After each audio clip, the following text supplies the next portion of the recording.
గోల్కొండ మన రాష్ట్రం మన TV. Please subscribe Golconda TV. For more updates bell button పై క్లిక్ చేయండి.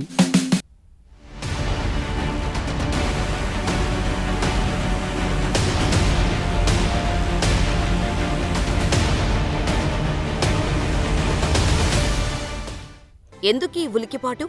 కేటీఆర్ ఆదేశాలతోనే పోలీసులు, రాజకీయ నాయకులు సినిమా హీరోయిన్ల ఫోన్లు ట్యాప్ చేశారని ఆరోపణలు చేస్తున్నారు. ఈ ఫోన్ ట్యాపింగ్ కారణంగానే నాగచైతన్య, సమంత విడిపోయారని ఆరోపించారు. తెలంగాణలో అధికార కాంగ్రెస్, ప్రతిపక్ష బీఆర్ఎస్ మధ్య మాటల యుద్ధం కొనసాగుతోంది. ఆరోపణలు, ప్రత్యారోపణలతో పార్లమెంటు ఎన్నికల వేళ రాజకీయాలను వేడెక్కిస్తున్నారు. మొన్నటి వరకు కాళేశ్వరం, విద్యుత్ ఒప్పందాలు, ఇతర అవినీతి అంశాలపైనే ఎక్కువగా ఫోకస్ చేసిన కాంగ్రెస్ ఇప్పుడు ఫోన్ ట్యాపింగ్ వ్యవహారంపై దృష్టి పెట్టింది. ఇప్పటికే 4 పోలీస్ అధికారులను అరెస్ట్ చేసి విచారణ చేయిస్తోంది. బీఆర్ఎస్ పాలనలో చేసిన తప్పిదాల కూపీ లాగుతోంది. బీఆర్ఎస్ కీలక నేతల పేర్లు బయటకు వచ్చే వరకు వదిలేలా కనిపించటం లేదు. ఈ క్రమంలో కాంగ్రెస్, బీజేపీ నేతలు ఫోన్ ట్యాపింగ్ అంశం నిత్యం వార్తల్లో ఉండేలా చూసుకుంటున్నారు. బీఆర్ఎస్ కీలక నేతలు కేసీఆర్, కేటీఆర్, హరీష్ రావు టార్గెట్గానే విమర్శలు చేస్తున్నారు. ఈ మేరకు వరుసగా డీజీపీని కలుస్తూ ఫిర్యాదులు చేస్తున్నారు. కాంగ్రెస్ నేతలు కేకే మహేందర్ రెడ్డి, ఎన్ఎం శ్రీనివాసరెడ్డి, బీజేపీ నేతలు రఘునందన్ రావు, చీకోటి ప్రవీణ్తో పాటు ఎమ్మెల్యేల కొనుగోలు అంశంలో కీలక నిందితుడు అయిన నందకుమార్ కూడా తమ ఫోన్లను బీఆర్ఎస్ నేతలు ట్యాప్ చేశారని ఫిర్యాదు చేశారు. చీకోటి ప్రవీణ్ అయితే బాధితులంతా బయటకు రావాలని పిలుపునిచ్చారు.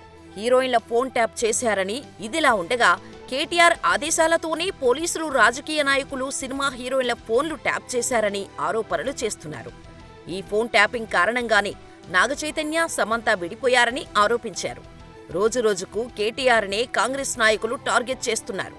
దీంతో గులాబీ నేత ఆరోపణలకు వివరణ ఇచ్చుకోవాల్సిన పరిస్థితి నెలకొంది. మొన్న ఫోన్ ట్యాపింగ్తో సంబంధం లేదని, చేస్తే దొంగల ఫోన్లు ట్యాప్ చేసి ఉండవచ్చని పేర్కొన్నాడు. తర్వాత తనపై కాంగ్రెస్ నేతలు తప్పుడు ఆరోపణలు చేస్తున్నారని ఆవేదన వ్యక్తం చేస్తున్నారు.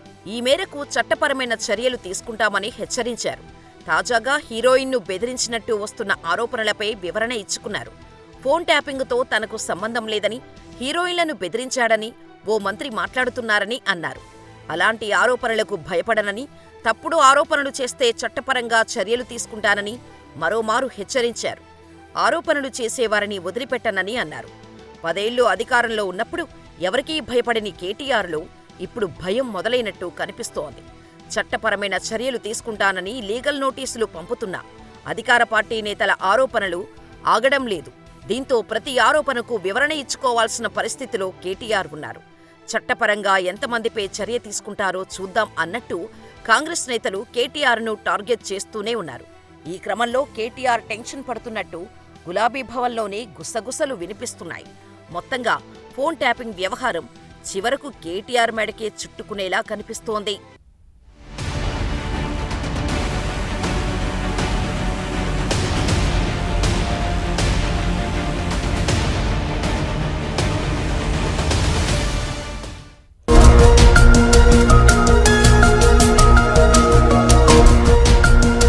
సత్యాలు చెప్పడానికి సాహసం కావాలి.